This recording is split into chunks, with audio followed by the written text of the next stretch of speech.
Dios y gracias a nuestros hermanos por dirigirnos en la música y las alabanzas. Hoy vamos a hacer un paréntesis de el estudio de 2 Corintios. Obviamente están viendo otra cara frente a ustedes un domingo en la mañana, así que también hay otro libro diferente.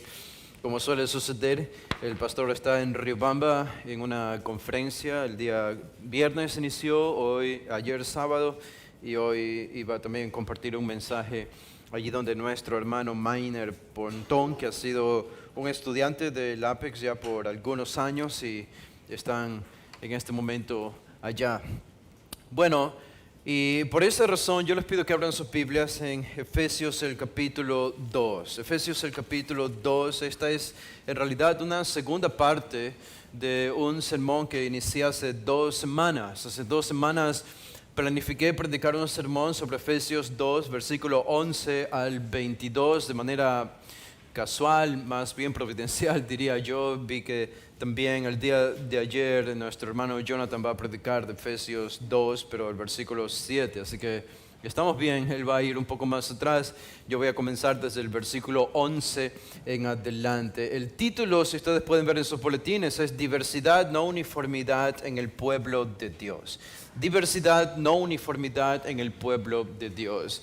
Y yo creo que la intención mía general de esta miniserie, esta sería la segunda parte, es entender quiénes somos. Es solamente eso, entender quiénes somos. ¿Sabes tú quién eres? ¿No les parece que sería algo triste ir por el mundo viajando de un lugar a otro, de un país a otro, sin saber a qué país pertenecemos?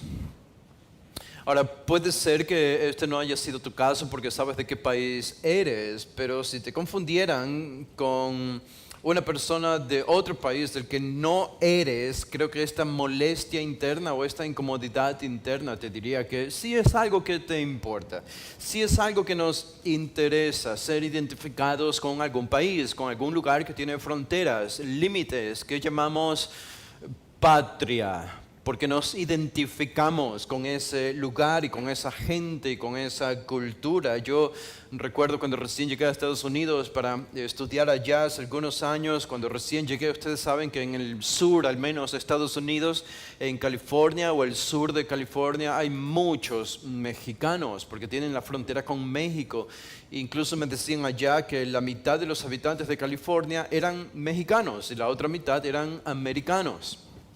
Y suele suceder que cuando alguien de Latinoamérica, ya sea de Centroamérica o de Sudamérica, va o viaja hacia Los Ángeles, hacia California, la gente suele confundirte con un mexicano. Yo recuerdo que en un par de ocasiones algún hermano gringo de Norteamérica me hizo una pregunta de ¿y qué tal los tacos? Y yo pensé, tacos. Bueno, yo no soy mexicano. Yo no sé mucho acerca de tacos. Yo pensaba dentro de mí. Pero suele suceder cuando vemos a alguien de Asia, pensamos que todos son del mismo lugar, de China. Pero a veces sorprende que hay otros lugares que no son China y que también se ven de manera similar en su apariencia. Digo, necesitamos identificarnos con algún país que tiene fronteras, con una patria. Ahora, yo creo que en el nivel espiritual, y yo creo que Pablo está hablando de esto en Efesios 2:11 en adelante. Está hablando de esto, está hablando de etnias, está hablando de pueblos aquí, está hablando de naciones.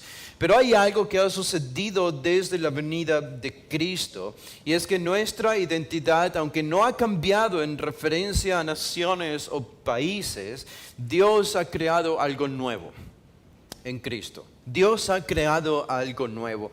Y Pablo lo expande en estos versículos, comenzando desde el versículo 11 en adelante, es lo que leímos en nuestra lectura bíblica. Y no, la mayoría de ustedes quizá no estuvieron allí cuando hablé la primera vez sobre este mensaje, diversidad, no uniformidad en el pueblo de Dios.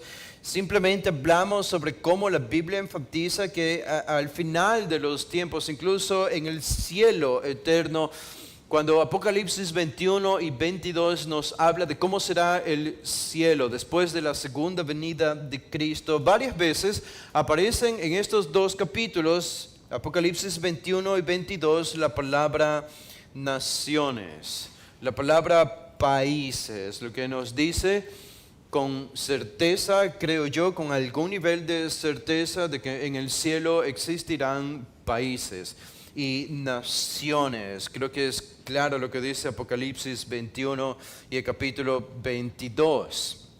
Ahora, entendiendo que esta distinción o identificación de naciones no dejará de existir incluso en el cielo, para algunos puede ser una buena, otros mala noticia, pero siempre yo creo seremos ecuatorianos, identificados como ecuatorianos.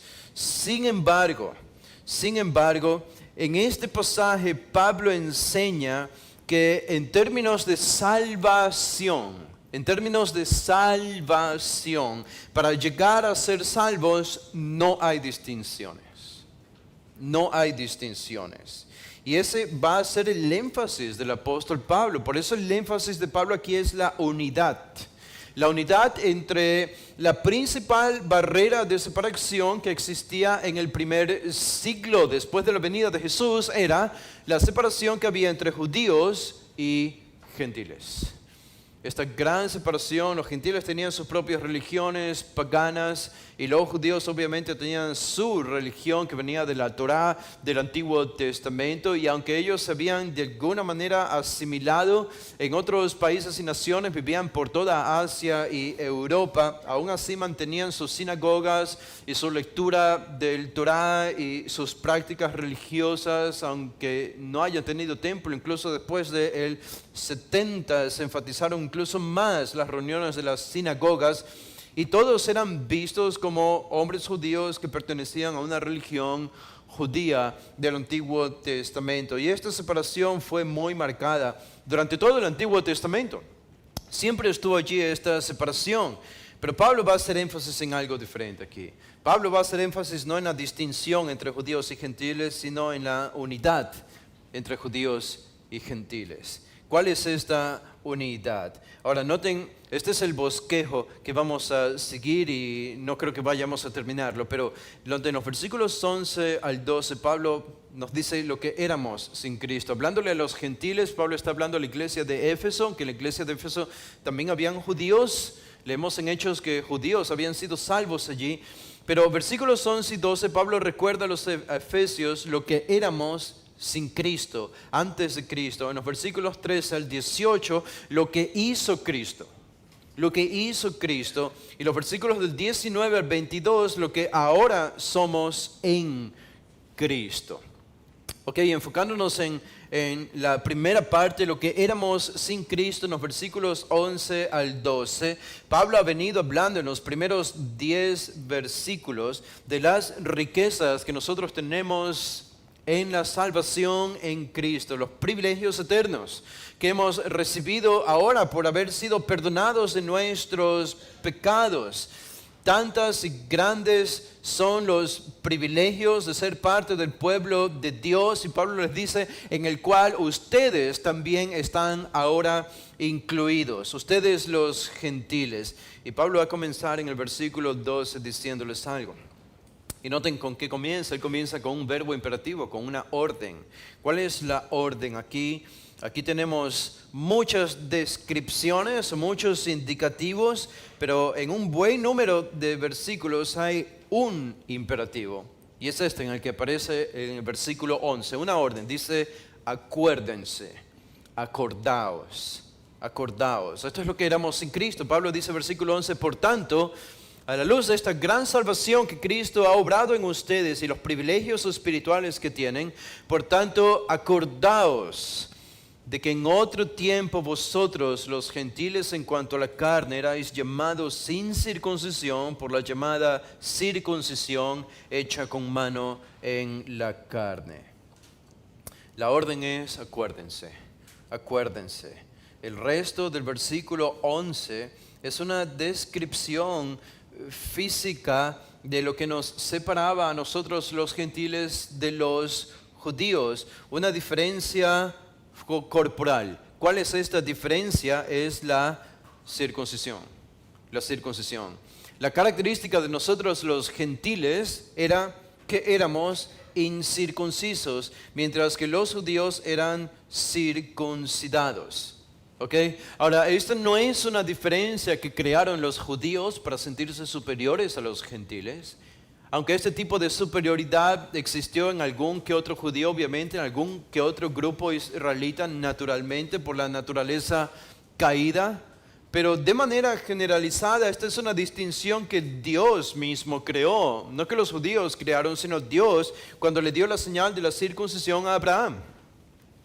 En Génesis, el capítulo 12, Dios marcó y quiso separar a su pueblo del resto de pueblos para que vivan de manera diferente, pero para impactar a esos otros pueblos, para que vengan a conocer al Señor. Así que me parece interesante esta frase del versículo 11, cuando dice aquí, llamados incircuncisión por la llamada circuncisión hecha con mano en la carne. Noten esa frase, hecha con mano en la carne. ¿Qué está diciendo Pablo aquí? ¿Por qué dice esto? Bueno, porque Pablo está diciendo, noten algo, ahorita en el versículo 11 no estoy hablando de realidades espirituales, ¿ok?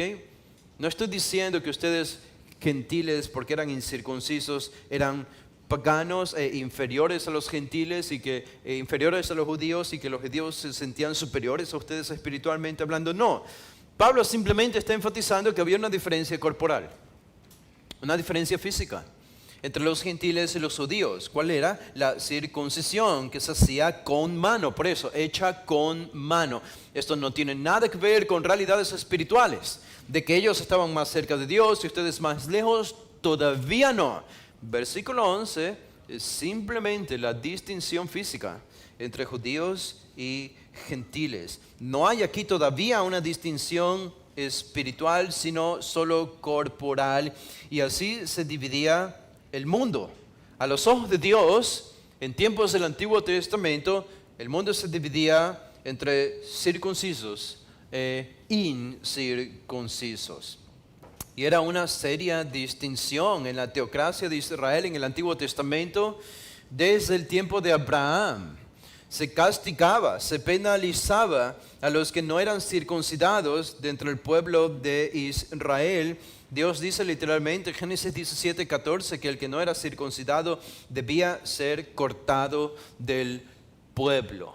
Para Dios la circuncisión era algo serio. Todo descendiente de Abraham debía circuncidarse porque era la señal de que Dios había hecho un pacto con ellos y una promesa para ellos. Ahora, que por eso yo creo, he leído algunos comentaristas, el versículo 11, y algunos buenos incluso, y he leído que ellos dicen, bueno, cuando Pablo dice por la llamada circuncisión hecha con mano en la carne, es decir, ellos los llamaban ustedes incircuncisos de manera despectiva. Ahora, yo creo que claro, eso existió en la historia del pueblo de Israel como ha existido en la historia de cualquier otro pueblo hacia otro pueblo. Pero no creo que Pablo está diciéndonos aquí o está hablando negativamente de los judíos en el versículo 11. Simplemente está enfatizando la distinción física y corporal entre los dos pueblos. Pablo no desacredita a los judíos por hacer esta distinción de sí mismos con los gentiles. Simplemente afirma un hecho, que la diferencia entre ambos era la circuncisión. Nada más que esto, pero es importante por lo que Pablo va a seguir diciendo en los siguientes versículos. Ahora, esto no es algo bonito. Porque Pablo está diciendo, por tanto, acuérdense de que en otro tiempo, ya no ahora las cosas han cambiado, pero en otro tiempo ustedes, los gentiles en cuanto a la carne, llamados incircuncisión por la llamada circuncisión hecha con mano en la carne. ¿Qué es lo que debemos recordar? Pablo todavía no nos dice lo que los gentiles debían recordar. En el versículo 11, si ustedes en sus Biblias, en la Reina Valera al menos, ven esa pequeña palabra, erais llamados sin circuncisión. Si ustedes tachan la palabra erais, hacen bien. Porque esa palabra no está en el original. Ahora entendemos por qué lo habrían añadido aquí, pero Pablo simplemente explica, llamados sin circuncisión por la llamada circuncisión hecha con mano en la carne, pero no provee todavía un objeto para este verbo. Acuérdense, ¿de qué? ¿De qué debemos acordarnos nosotros los gentiles? Bueno, y lo que viene a continuación no es algo bonito. No es algo para nada bueno. Si ustedes leen el versículo 12, ¿qué es lo que debemos recordar? En aquel tiempo, y esta es una orden, es un imperativo, dice, en aquel tiempo estabais sin Cristo, alejados de la ciudadanía de Israel y ajenos a los pactos de la promesa, sin esperanza y sin Dios en el mundo. 5 características negativas. 5 características de cosas que no teníamos, de lo que nos faltaba, lo que carecíamos, de lo incompletos que estábamos antes de nuestra salvación. Estas son las 5 características que aparecen en el versículo 12. Y eso es lo que Pablo dice que debemos recordar. Recordar. Ahora, ¿saben? La era psicológica en la que nosotros vivimos ahora, la era de la nueva era, esta religión difícil de identificar, o la liberación del yo moderno, la idea de que yo en mi corazón determino lo que soy, sin importar lo que me digan las autoridades, hace justo lo contrario a lo que dice Pablo aquí que debemos hacer. Recordar nuestro pasado negativo, nuestro pasado vergonzoso, nuestro pasado abominable es visto por nuestra era moderna como masoquismo. E incluso te van a alentar a no hacerlo. Es visto como un asalto a nuestra propia bondad. Es tener una mente dañada, te dirían. Tienes una mente dañada, ¿cómo vas a pensar tan negativamente de ti mismo? Eso no es tan bien, eso no está nada bien. No va con la atmósfera cultural de nuestra época. Se ignora y se alienta incluso que debemos darnos un par de palmadas en nuestra espalda y decirnos a nosotros mismos, bueno, no eres tan malo, no eres tan malo como te quieren hacer creer. Dios te ama como eres. Eres mejor de lo que piensas, Dios está en ti, Él no te va a amar, siéntete mejor contigo mismo. Este es el mensaje de nuestra cultura. Y Pablo está diciendo acá, recuerden algo, yo creo que piensen en algo, piensen en todo lo negativo que eran. En eso quiero que piensen. Piensen en eso. Hagan ese repaso en su mente, hagan ese ejercicio intelectual y espiritual. Y podemos francamente entender por qué nuestra cultura nos empuja hacia exactamente lo contrario. Ellos están ciegos y no pueden ver su propia realidad espiritual, de la que Pablo habla en el versículo 1 y el versículo 3 de este capítulo 2, de que estábamos muertos, sin vida. Muertos en delitos y pecados, dice el versículo 1. En el versículo 3, íbamos tras los deseos de nuestra carne, haciendo la voluntad de la carne, de los pensamientos, por naturaleza hijos de ira, lo mismo que los demás. Y Pablo dice, en eso quiero que piensen. Piensen en eso. Mediten en eso, repítanse eso en su mente. Ahora, no para siempre, pero por ahora. Quiero que piensen en estas cosas. Y esto es lo que Pablo está diciéndole a los efesios que debían hacer. ¿Saben? Si tú piensas que no eras tan malo antes de venir a Cristo, probablemente no has entendido el Evangelio. Si piensas que no eres o no eras tan malo antes de venir a Cristo, probablemente no has entendido el Evangelio. ¿Quiénes éramos antes de venir a Cristo? ¿Cómo podríamos definirnos? Bueno, yo creo que trasladando una serie de epítetos utilizados por el joven David, aunque no somos filisteos, pero sí éramos muy similares, espiritualmente lo mismo que ellos.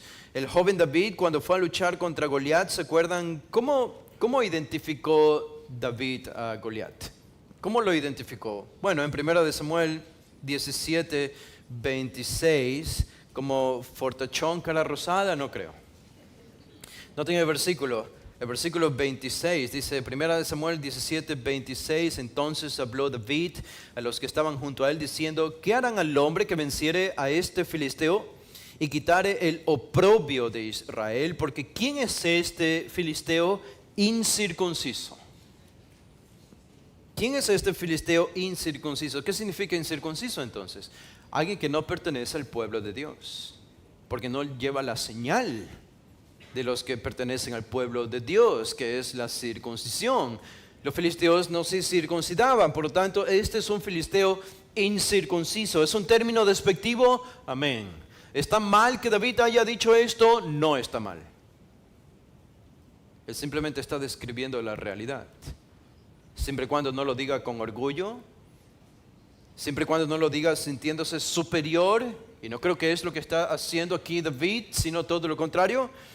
Él simplemente está describiendo la realidad de este filisteo incircunciso para que provoque a los escuadrones del Dios viviente. Y en el versículo 36 de nuevo, David dice, fuese león, fuese oso, tu siervo lo mataba, y este filisteo incircunciso será como uno de ellos porque ha provocado al ejército del Dios viviente. ¿Qué éramos nosotros? Incircuncisos.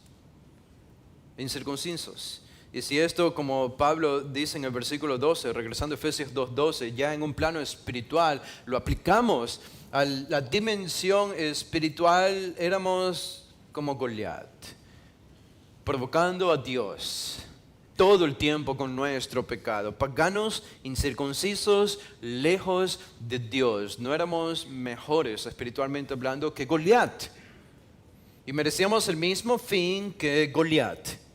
Una espada que hunda nuestra frente como castigo divino por nuestro pecado. Y Pablo les dice a ellos, piensen en esto. Ahora, ¿en qué cosas de manera específica? Noten el versículo 12. Ahora sí Pablo va a hablar de realidades espirituales.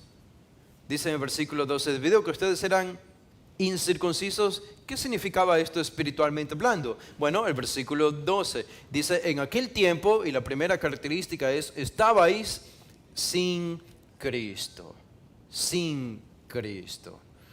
Esta es la primera y yo creo la más importante, es la más general de todas. El resto creo que incluso expande lo que significa esta primera característica que nos definía a nosotros como gentiles antes de la venida de Cristo, que estábamos sin Cristo. Ahora, ¿qué significa estar sin Cristo? Bueno, estar obviamente sin esperanza. Noten algo interesante, que aquí Pablo no dice sin Jesús.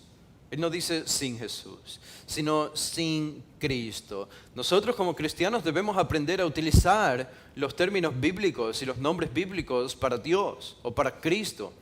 A veces leo en redes sociales que algunos cristianos dicen Jesús te bendice, Jesús me bendice, Jesús nos bendice. Ahora, no es tan mal eso, no es tan mal, pero debemos tener cuidado con los énfasis. Debemos aprender a usar estos términos bíblicos.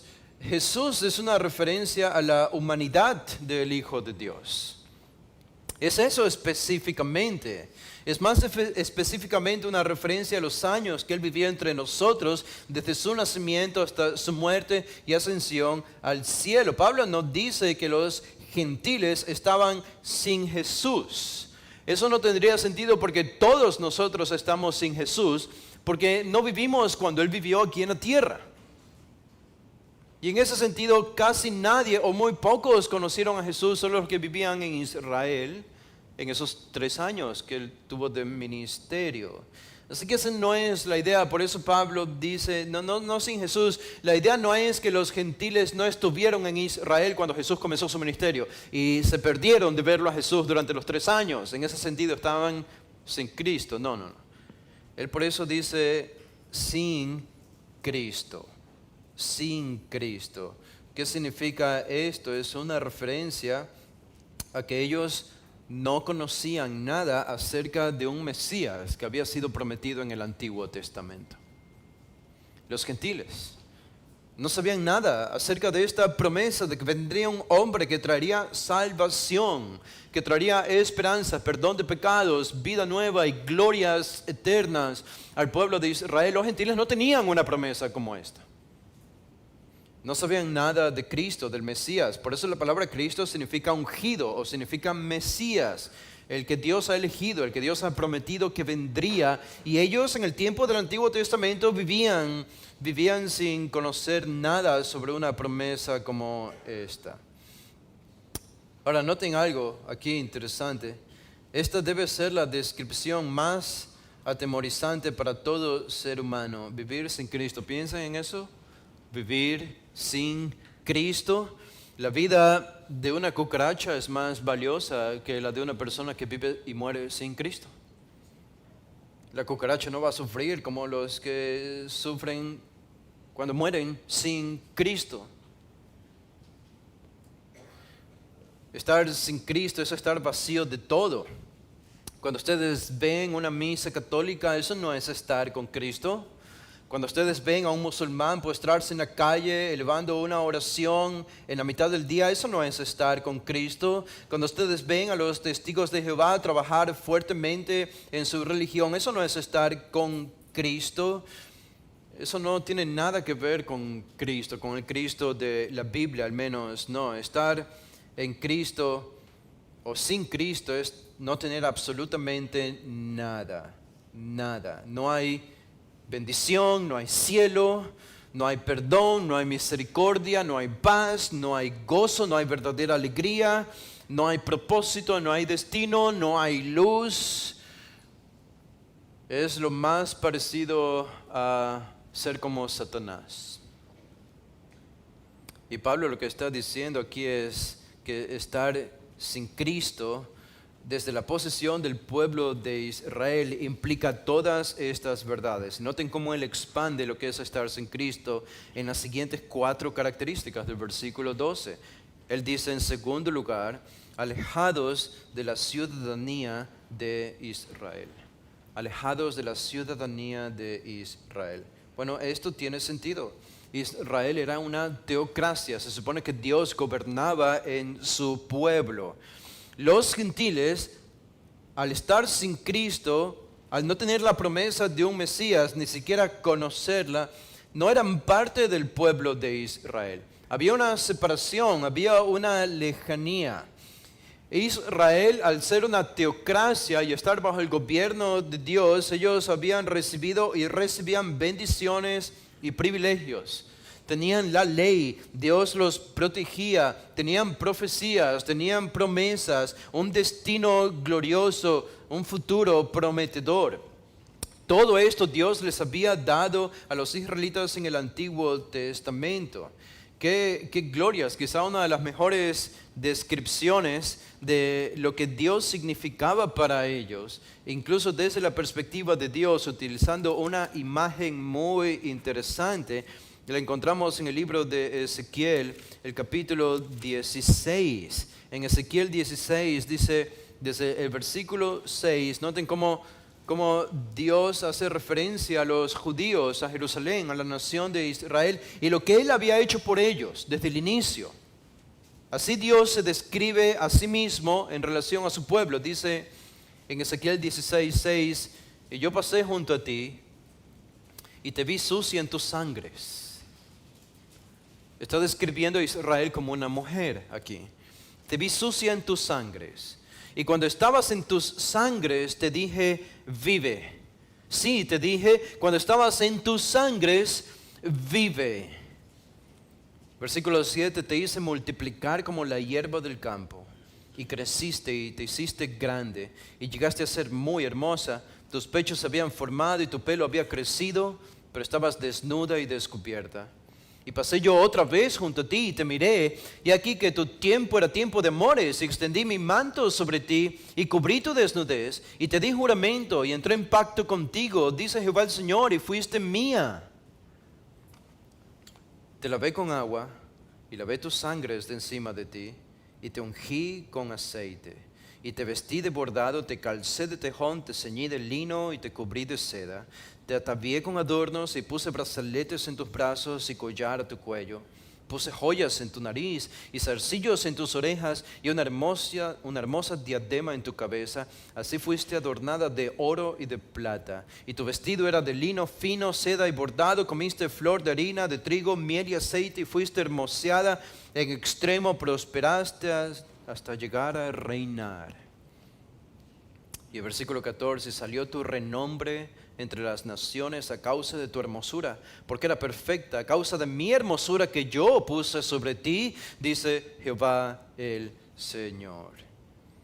Qué imagen tan íntima de un hombre pasando por al lado de una mujer que está llena de suciedad, de sangre, de inmoralidad, abandonada, y la limpia, la elige, le da ropas, la exalta, le da adornos, le da la mejor comida, le da los mejores minerales, plata y oro, la viste de manera preciosa, la convierte en una princesa, en una reina para presentarla al mundo entero. Esto es exactamente lo que Dios hizo con Israel. Es una parábola de lo que Dios hizo con la nación de Israel en el Antiguo Testamento. Y cuando Pablo dice aquí que nosotros, los gentiles en Efesios 2, estábamos lejos, alejados de la ciudadanía de Israel, éramos todo lo opuesto a lo que dice esta descripción de Israel.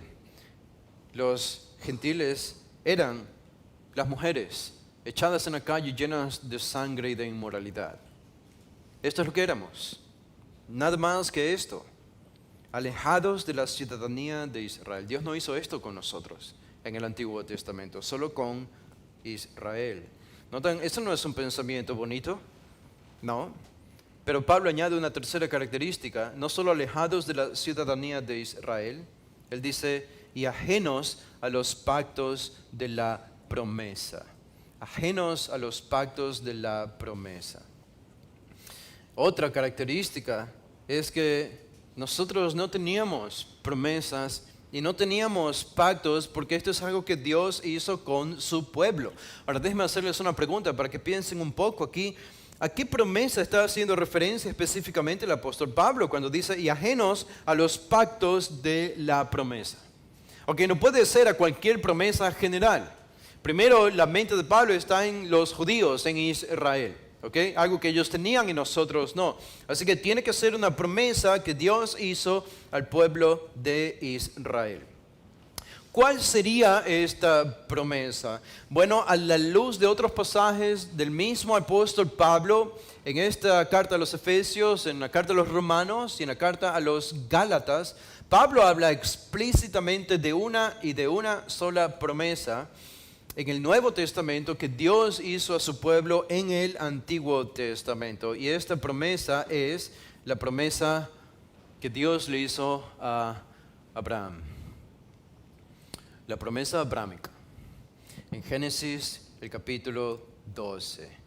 Y esta es la primera promesa relacionada a la nación de Israel en el Antiguo Testamento. Y de esta promesa que Dios le hace a Abraham para toda la nación de Israel se desprenden o se producen pactos y promesas mientras uno sigue leyendo el Antiguo Testamento. ¿Ustedes se acuerdan cuál fue la promesa que Dios le hizo a Abraham? En realidad le hizo más de una promesa, pero le dijo que de su linaje se multiplicarían y formarían una nación como las estrellas de los cielos, como la arena del mar.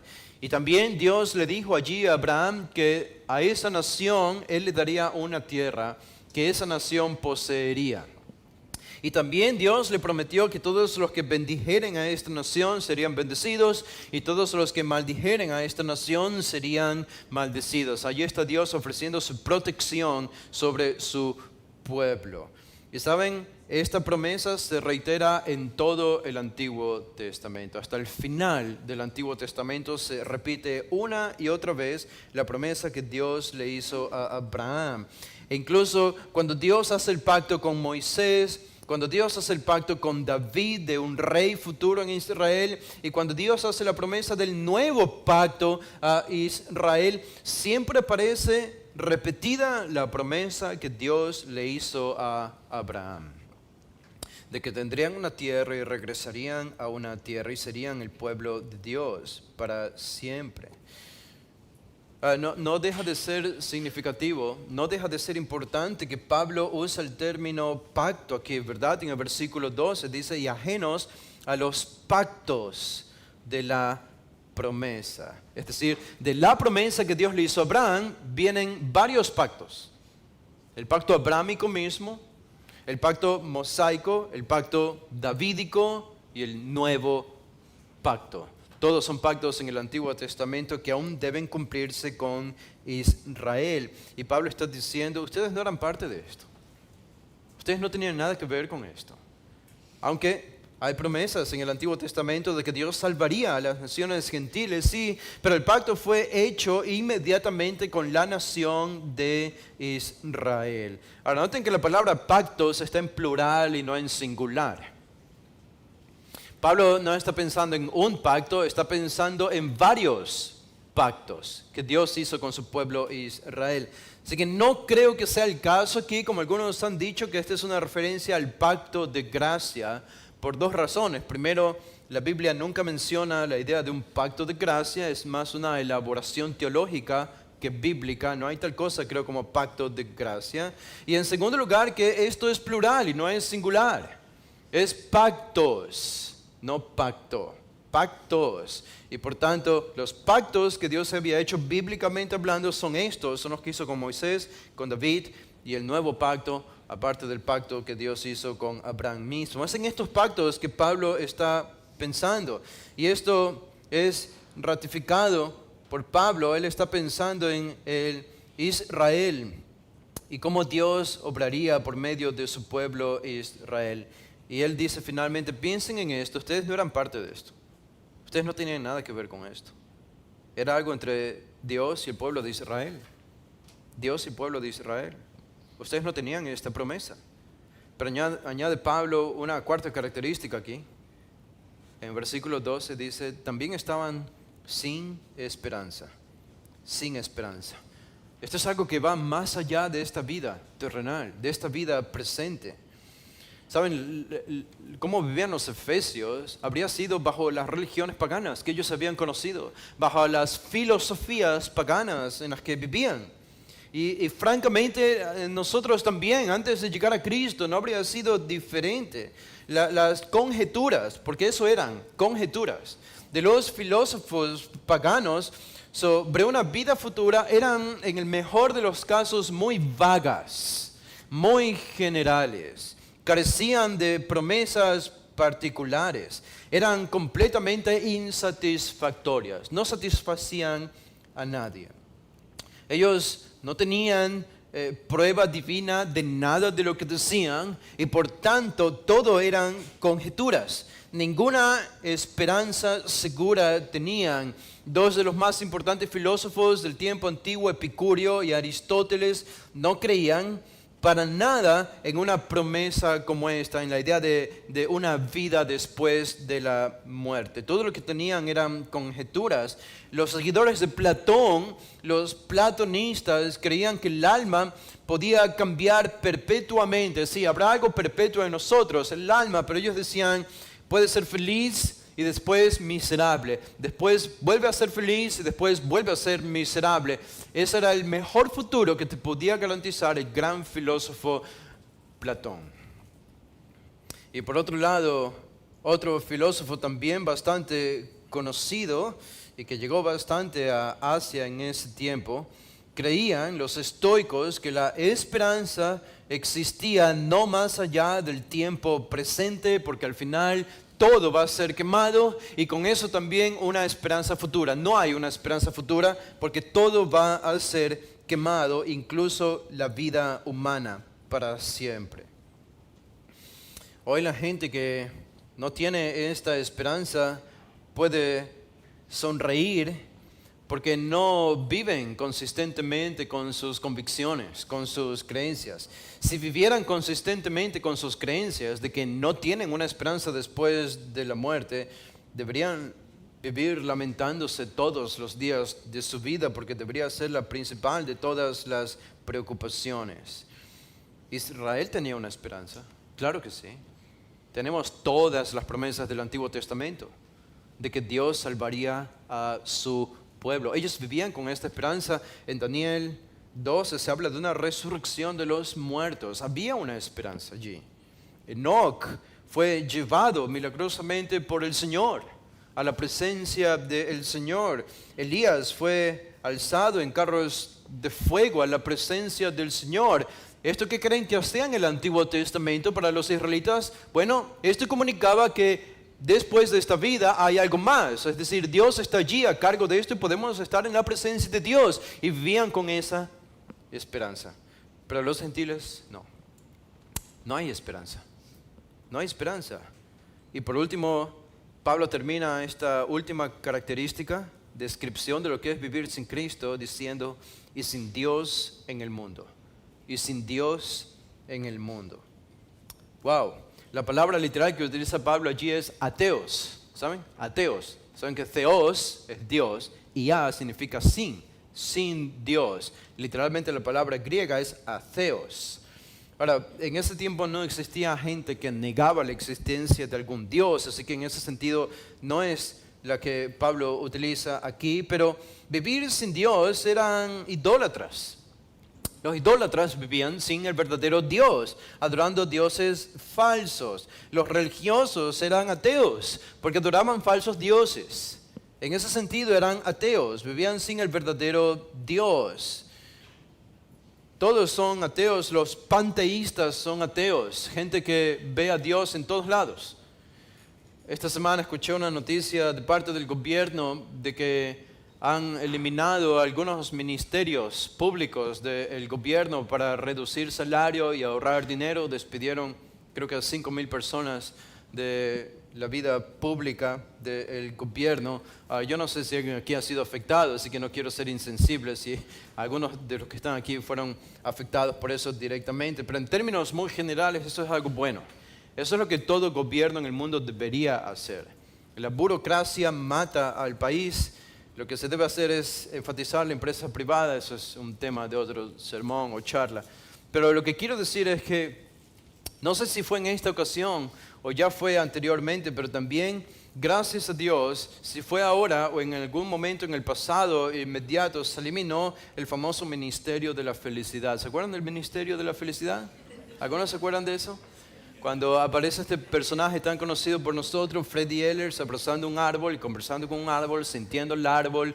¿Y por qué él hacía eso? Porque él cree que Dios está en todos lados. Y que el árbol es Dios, la roca es Dios, el mar es Dios, y la tierra es Dios. Y puedes tener una conexión espiritual con los elementos creados de la tierra. Esto se llama panteísmo. Cuando crees que toda la creación es Dios y puedes tener una relación con esta creación inanimada que no tiene vida. Los panteístas son ateos. Son ateos. ¿Por qué? Porque si adoras a un Dios impersonal como un árbol, eso no es Dios. Y por lo tanto estás viviendo sin Dios como un ateo. Y hoy las personas creen que Dios es una energía. Dios es una energía que está por allí, te bendice, te recompensa, te ayuda, está contigo, mora en ti, fuera de ti. Eso es una energía. Bueno, los que dicen que Dios es una energía viven como ateos, sin Dios. No importa el vocabulario religioso y evangélico que utilicen, ustedes lo ven en las redes sociales todo el tiempo. Dios me bendice, Dios me fortalece, Él está contigo, etcétera, etcétera. Pero ustedes no saben que detrás de todas estas palabras hay un Dios que es creído como una energía, un Dios impersonal.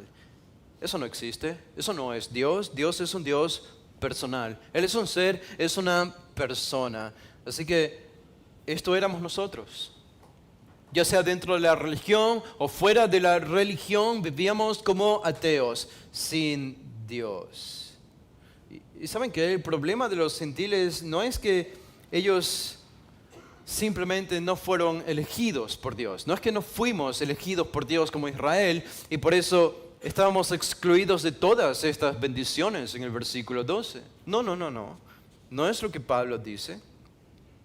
No es que por no ser elegidos vivíamos lejos de Dios. Es cierto que no fuimos elegidos antes en el Antiguo Testamento, pero el problema de nosotros los gentiles son estas 5 características que Pablo menciona en el versículo 12. Y el problema de nosotros los gentiles, de manera más específica, es lo que Pablo dice en Romanos 2:21. Él dice, tú pues que enseñas a otro, no te enseñas a ti mismo, tú que predicas que no se ha de hurtar, hurtas. Y Pablo habla de los judíos aquí, en este caso, y también habla de los gentiles, en este capítulo 1 y capítulo 2. ¿Y qué dice de los gentiles? Bueno, el capítulo 1, versículo 21, dice, habiendo conocido a Dios, no le glorificaron como a Dios, ni le dieron gracias, sino que se envanecieron en sus razonamientos y su necio corazón fue entenebrecido. Profesando ser sabios, se hicieron necios. Y esto lo vemos en nuestra propia cultura. Nosotros venimos de una cultura como esta, ¿saben? Aquí en Ecuador adoraban al sol, a la luna, a las estrellas. Los incas y otros grupos de tribus que vinieron más temprano aquí a nuestro país, a estas áreas, eran idólatras. Eran este tipo de gentiles que vivían como ateos, sin Dios, matándose unos a otros, sin esperanza, lejos de la ciudadanía de Israel, porque estaban sin Cristo, sin la promesa de un Mesías. Ahora, esta es nuestra descripción y Pablo dice, versículo 11, recuerden esto. Recuerden esto. La Biblia hace esto a menudo. Nos dice que debemos hacer cosas que el mundo nos dice que no debemos hacer. ¿Qué de positivo puedes rescatar si piensas tan negativamente de ti mismo? Digo, ¿cómo puede ser esto algo bueno y algo positivo si te repites estas verdades a ti mismo? Bueno, Dios es más sabio que nosotros. Y si Él dice que debemos recordar estas cosas es por algo, porque la riqueza y la bendición se encuentra en el contraste. La bendición se encuentra en el contraste. Recuerdo cuando mi hijo mayor Sebastián, y ahora nos está pasando con nuestro hijo menor Nicolás, cuando comenzaron a hablar, las palabras por alguna razón que más repiten son preposiciones. Pues, para, porque. Y a cada momento, cada vez que nuestro hijo nos hablaba, decía, pero ¿por qué? Y esta palabra es una palabra que lo usamos tantas veces y la escuchamos de nuestros hijos cuando están aprendiendo a hablar, que pasan a veces desapercibidas y dejamos de ver su importancia. Pero el término o la preposición que aparece en el versículo 13, que es pero, es tan importante. Es tan importante. Y aquí es lo que encontramos. Esto es lo que éramos sin Cristo, pero esta es la conclusión. Lo que éramos sin Cristo, versículo 11, físicamente hablando, versículo 12, espiritualmente hablando, pero la conclusión es esta en el versículo 13. Y en este pasaje hay 2 conclusiones al menos, y esta es la primera conclusión en el versículo 13, pero, por eso digo, la riqueza viene en el contraste. El contraste no me golpea con tanta bendición si no medito en lo que era antes de Cristo, si no pienso en estas cosas negativas. Son necesarias, porque me recuerdan lo que era y lo que he ganado ahora que estoy con Cristo. Y este es el punto de Pablo en el versículo 13, por eso el contraste es, pero ahora, en Cristo Jesús. Ahora ustedes los gentiles que han llegado a la salvación y están en Cristo Jesús. Dice, ustedes que en otro tiempo estabais lejos, habéis sido hechos cercanos por la sangre de Cristo. Qué maravillosa conclusión del apóstol Pablo, y esta es la primera de 2 conclusiones en este pasaje. La segunda la vemos del versículo 19 al 22. Pero esta es la primera conclusión, que ahora, pero ahora en Cristo Jesús, ustedes que en otro tiempo estabais lejos, los gentiles, estábamos lejos, en Cristo Jesús, ahora somos hechos cercanos. Ahora, noten lo interesante. ¿Qué título utiliza Pablo ahora aquí? En el versículo 2 él utilizó simplemente sin Cristo. ¿Por qué? Él no está pensando necesariamente en la humanidad de Jesús en el versículo 12, sino en la promesa mesiánica de tiempos del Antiguo Testamento que los gentiles no conocían. Pero ahora, en el versículo 13, que los gentiles hemos llegado a la salvación, los efesios han llegado a la salvación, él dice, ahora en Cristo Jesús.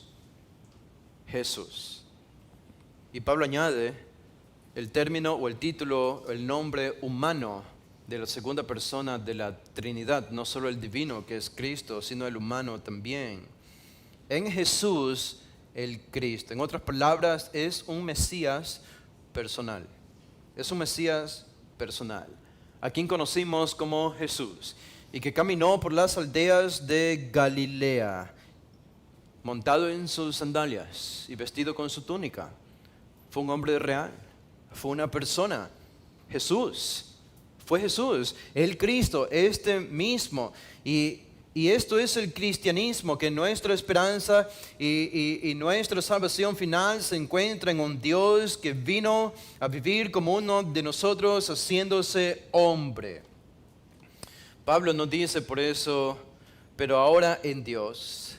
Él no dice, pero ahora en el Padre. Él no dice, pero ahora en el Espíritu Santo. Él ni siquiera dice, pero ahora en el Hijo. Ni siquiera dice solamente, pero ahora en Cristo, sino en Cristo Jesús. Jesús es el hombre que sigue siendo hombre allá en el cielo y espera por venir su segunda vez. Es el Dios hombre y enfocándose en lo que Él hizo en la tierra. ¿Y qué añade Pablo? Ahora que estamos en Él, dice ustedes que en otro tiempo estaban lejos, habéis sido hechos cercanos por la sangre de Cristo. Noten la referencia histórica de esta oración. Es el efecto de un evento definitivo, lo que Pablo está diciendo aquí. Ustedes estaban lejos y ahora están cerca. ¿Cuál es el evento particular del que Pablo está pensando aquí? Es la salvación de cada pagano, la salvación de cada gentil, la salvación de cada uno de nosotros. Es el momento exacto en el que nosotros llegamos a nuestra salvación. En ese exacto momento, ese es cuando fuimos de estar lejos a estar cerca. Ese momento exacto en que nos arrepentimos de nuestros pecados, los confesamos y fuimos perdonados y fuimos hechos parte del pueblo de Dios. Y ahora todo esto sucedió gracias a un evento y un solo evento. ¿Cuál? Pablo dice, por la sangre de Cristo. Por la sangre de Cristo. Y Pablo ya ha ampliado esto en el capítulo 1, hablando de la sangre de Cristo y cómo Él logró esto. Ahora, este vocabulario de estar lejos a estar cerca, yo recuerdo que leí este versículo cuando estudiamos hace 2 semanas este pasaje, aunque apenas llegamos hasta el versículo 12 o apenas topar el 13. Pero este es un vocabulario que viene del Antiguo Testamento y era un vocabulario que utilizaban los rabinos judíos para hacer la distinción entre judíos y gentiles. Pero en realidad es un vocabulario que viene de Dios mismo, del Antiguo Testamento. En el libro de Isaías, por ejemplo, el libro de Isaías, en el capítulo 57 y el versículo 18, dice el profeta estas palabras, hablando de un futuro también. Dice 57, 18, he visto sus caminos, pero le sanaré y le pastorearé y le daré consuelo a él y a sus enlutados. Dice, produciré fruto de labios, paz, paz al que está lejos y al cercano, dijo Jehová, y los sanaré, al que está lejos y al que está cercano. Esta es la referencia. Y en el contexto de Pablo, de Efesios 2, los que estaban lejos éramos nosotros los gentiles. Y tiene algo de sentido, ¿verdad? Incluso si pensamos físicamente, materialmente en esto, los gentiles, para tener acceso a Dios, debíamos tener acceso al templo.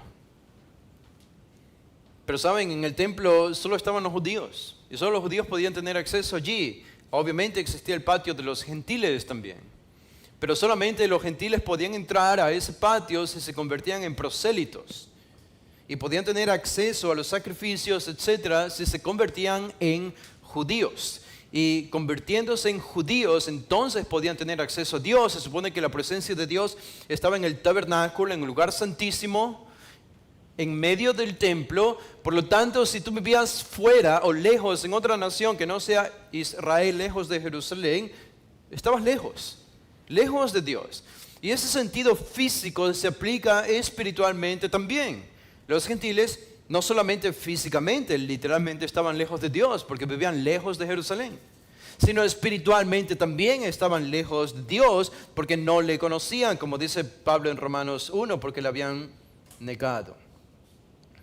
Y Pablo, regresando a Efesios 2, está diciendo esto: pero ahora ustedes han sido hechos cercanos por regresando al templo. No es necesario por ahora.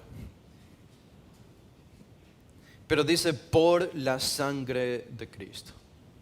Por la sangre de Cristo. Este es un vocabulario rico, incluso Pedro lo utiliza en su sermón en Hechos el capítulo 2 y Pablo lo reitera aquí más adelante también. Hay algunos textos. Así que ser cercano, ¿qué significa? Ser cercano, bueno, yo no creo que es convertirnos en judíos.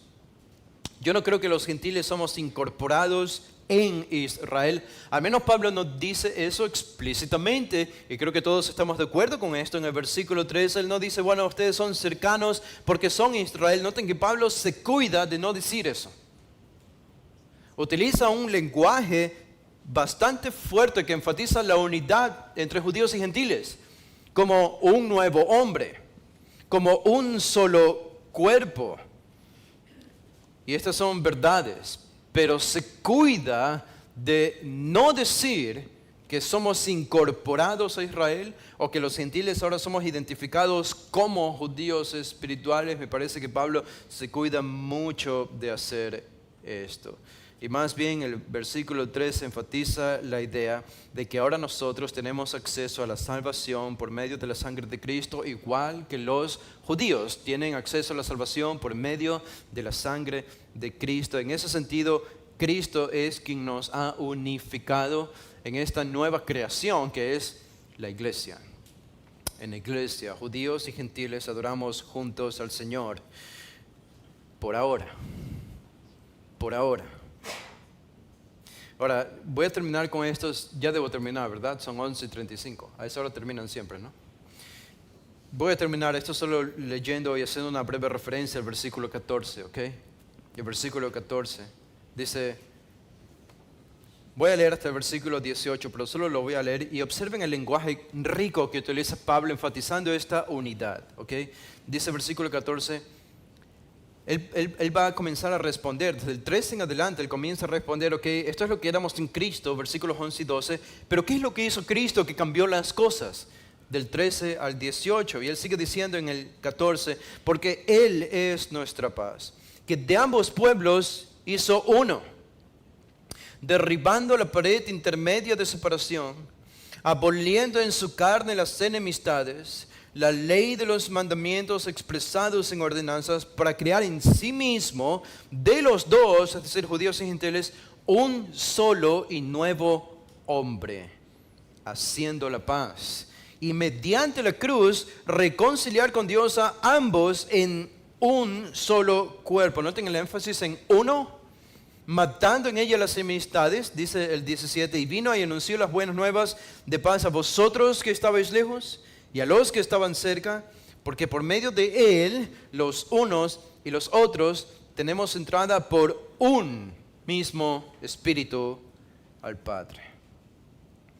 Ahora, todos los versículos que Pablo menciona aquí y el énfasis en un solo nuevo hombre, un solo pueblo, un solo cuerpo, en un solo Espíritu tenemos entrada al Padre. Todo esto enfatiza unidad en el pueblo de Dios, unidad entre judíos y gentiles. Esta unidad, sin embargo, este es el título de nuestro sermón, no es uniformidad. uniformidad. No. Si ustedes recuerdan, la creación es más rica cuando contemplamos su diversidad. Las diferentes especies de animales, las diferencias entre una persona y otra persona, las diferencias entre los árboles y la vegetación, las diferencias entre los astros del universo. ¿Se dan cuenta que cada vez que observan a la creación y al universo no encuentran dos cosas que sean exactamente iguales?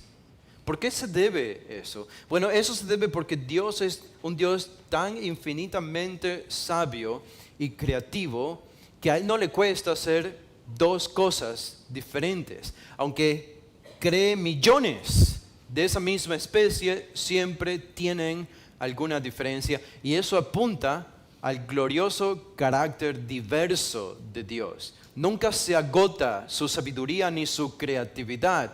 Así que lo que yo digo es que la diversidad le da más gloria a Dios que la uniformidad, cuando todo es exactamente igual. La diversidad le da más gloria a Dios que la uniformidad. Y aunque todavía no alcanzamos a leer los siguientes versículos, que creo que son los clave para entender mejor esto, creo que lo que podemos decir hasta ahora al menos es que Dios es más glorificado cuando contemplamos que esta unidad entre los judíos y los gentiles es una unidad, pero es una unidad salvífica. Es una unidad en términos de salvación. No es una unidad en términos étnicos. Las diferencias étnicas continúan. Les doy una pista, un pasaje que Pablo escribe en Gálatas, el capítulo 3, el versículo 28. Observen lo que Pablo dice. Noten qué fuerte vocabulario. Qué fuerte vocabulario. El de Pablo, Gálatas 3, 28. Él dice, ya no hay judío ni griego. Wow. Ya no hay judío ni griego. Es decir, ya no hay distinción entre judíos y griegos. Ahora somos todos iguales, somos un solo pueblo. Hay uniformidad. No hay ninguna distinción. Bueno, si siguen leyendo, esto les puede llamar la atención. Pablo dice, no hay esclavo ni libre. No hay esclavo ni libre. Ahora, yo no sé ustedes son salvos aquí, pero mañana van a trabajar probablemente. Y probablemente muchos de ustedes aquí tienen un jefe. Y yo no sé qué va a pensar el jefe de ustedes. Si ustedes les dicen, ¿sabes qué? Ya no hay ninguna diferencia entre tú y yo, somos exactamente iguales.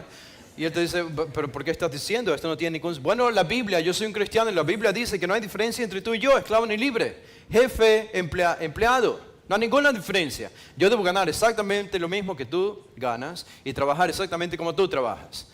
¿Saben? No hacemos esto. Y por sentido común no lo hacemos. Y porque no es lo que Pablo quería decir. Pablo está diciendo, todavía hay diferencias entre esclavos y libres. Claro que hay diferencias. Y él sigue diciendo, no hay varón ni mujer. Oh. ¿Qué significa esto? ¿Pablo apoyaba estos nuevos movimientos? ¿Creen ustedes? Claro que no. Entonces, ¿cómo Pablo dice y usa este lenguaje tan fuerte? Ya no hay distinción, sería, entre varón y mujer. Bueno, sabemos lo que no está diciendo. Pablo no puede estar diciendo que ya no hay diferencia de roles, que ya no hay diferencia biológica o física entre hombre y mujer, porque él mismo habla de estas diferencias. En Efesios 6 habla del rol del esposo y de la esposa. En Colosenses también. Así que Pablo no está pensando en diferencias de roles o de funciones. Y termina diciendo, porque todos vosotros sois uno en Cristo Jesús. Y la gran pregunta es, ¿cuál es el contexto? ¿De qué está hablando Pablo aquí en Gálatas 3? Y es el mismo tema en Efesios 1-2. ¿Cuál es el tema? El principal tema, la salvación en Cristo.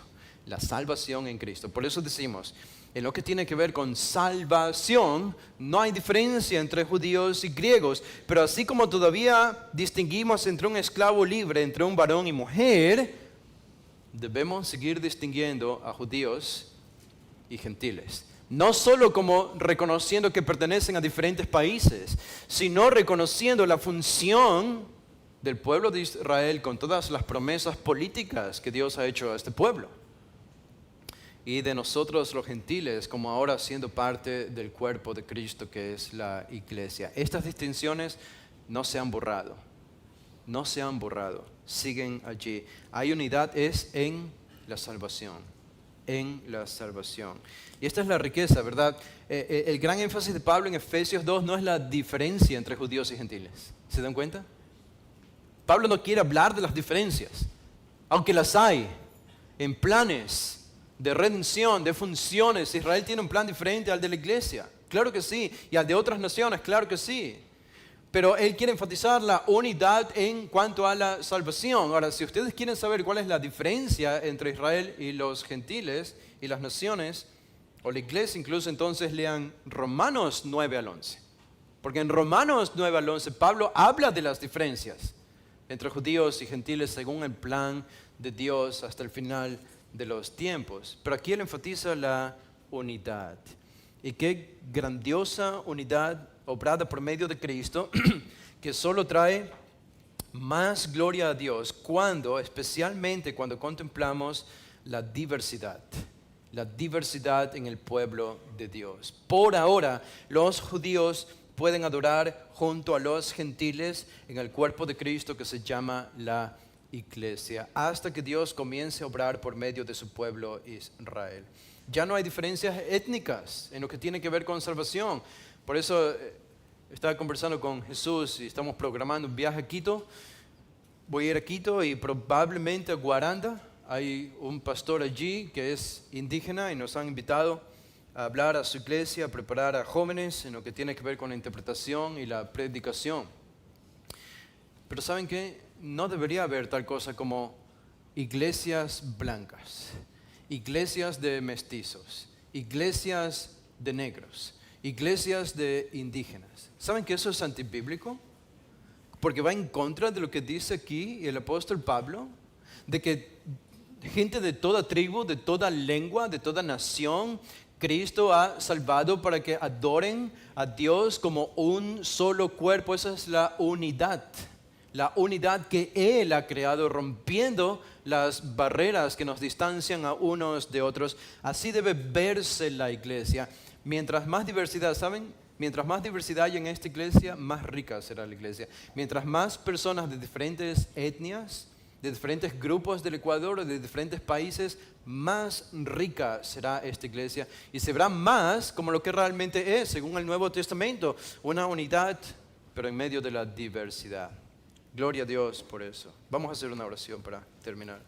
Padre, te damos gracias, Señor, por este tiempo, por tu palabra, porque nos regocijamos en lo que tú has hecho en tu plan redentor, escondido en tiempos antiguos y revelados en este último tiempo, ahora por medio de Cristo y por tus santos apóstoles en el Nuevo Testamento. Somos parte de la iglesia, este cuerpo que tú has creado en el Nuevo Testamento, esta nueva entidad, este nuevo hombre que no se distingue por etnias, sino que hay cabida para una unidad en Cristo, y esta unidad trae lazos de amistad, de paz y de confraternidad que el mundo no puede ver en otros lugares.